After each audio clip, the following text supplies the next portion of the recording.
Request కూడా కొంతమంది రైతులు చేయడం జరిగింది. ఏంటంటే ఈ కరువు పనులు కనుక మాకు చేసినట్లయితే సగం ప్రభుత్వం భరించినట్లయితే సగం మేమే పెట్టుకుంటాం అంటున్నారు.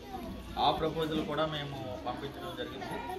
సో మంచిగా మీకు అనుగుణంగా రిపోర్ట్ వస్తుందని చెప్పి ఆశిస్తున్నాం.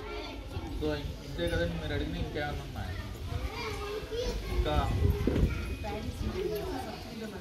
సో ప్యాడీ సీడ్ అనేటువంటిది వరి విత్తనాలు సబ్సిడీ మీద జనరల్గా ఇవ్వరు, ఆ ప్రొవిజన్ లేదు. అయినప్పటికీ మీరు అడిగారు కాబట్టి మేము ప్రభుత్వానికి నివేదిస్తాము. బట్ ఫుల్ కాస్ట్లో ఇచ్చేటువంటి మీకు అందుబాటులో ఉండేటట్టు చేయాల్సిన బాధ్యత మా మీద ఉంది. మీకు ఫుల్ కాస్ట్లో మీ సొసైటీ ద్వారానో లేకపోతే ఎక్కడైనా అందుబాటులో ఇచ్చేటట్టు చేస్తాము. మీరు అడిగింది మాత్రం గవర్నమెంట్కి నివేదిస్తాము, సబ్సిడీ మీద కావాలని చెప్పి మీరు అడిగారు. సో ఇంతవరకు మీరు చూస్తున్నారు, అసలు పొలం పిలుస్తుంది ఏంటి, మీరు కూడా ఒకటి అడిగారు, సీజన్ ముందు జరపాలి, మే నెలలో జరపాలి అని చెప్పి. సో దానికి కూడా నేను ఆమోదిస్తాను. సో పొలం పిలుస్తుంది ఏంటి అన్నది మీకు చెప్పుకుంటారు. కానీ మళ్ళీ ఒకసారి నేను రిపీట్ చేస్తున్నాను, పొలం పిలుస్తుంది అనేటువంటి ఈ కాన్సెప్ట్ ఈ కొత్త గవర్నమెంట్ వచ్చిన తర్వాత మీకు అందరికీ తెలుసు, జూన్లో గవర్నమెంట్ వచ్చింది.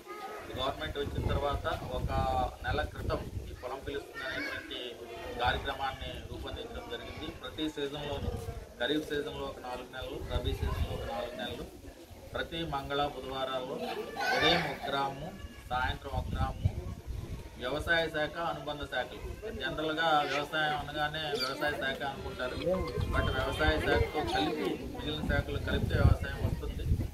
వ్యవసాయ శాఖ, ఉద్యానవన శాఖ, పట్టు పరిశ్రమ శాఖ, సహకార శాఖ వీళ్ళందరూ కూడా మీ దగ్గరికే, జనరల్గా ఇంతమంది మీకు ఒకే చోట దొరకరు, మీరు మీ దగ్గరికి అంతమంది వచ్చి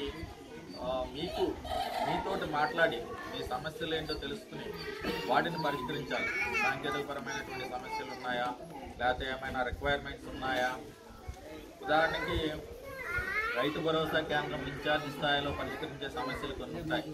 రైతు భరోసా రాకపోయినా, లేకపోతే పిఎం కిసాన్ రాకపోయినా, ఆ పోర్టల్లో సరిగ్గా నమోదు కాకపోయినా, ఈకేవైసీ వేయించుకోకపోయినా, సీడ్ దగ్గరికి రాకపోయినా, సో రైతు సేవా కేంద్రం ఇన్ఛార్జ్ పరిష్కరిస్తారు.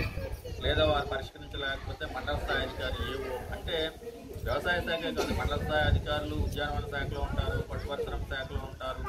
వాళ్ళ స్థాయిలో పరిష్కారం కానీ డివిజన్ స్థాయిలో మాకు ఏడిఎస్ ఉంటారు, వాళ్ళు కూడా పరిష్కారం లేని జిల్లా స్థాయిలో కూడా పరిష్కారం కానీ గవర్నమెంట్కి నివేదించడం జరుగుతుంది.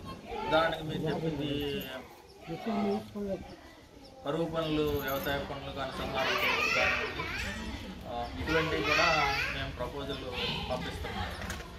అట్లాగే కొన్ని చోట్ల ఏమడిగారంటే మెంటల్ మిక్సర్ సబ్సిడీ మీద కావాలని అడిగారు, వెటర్నరీకి సంబంధించి.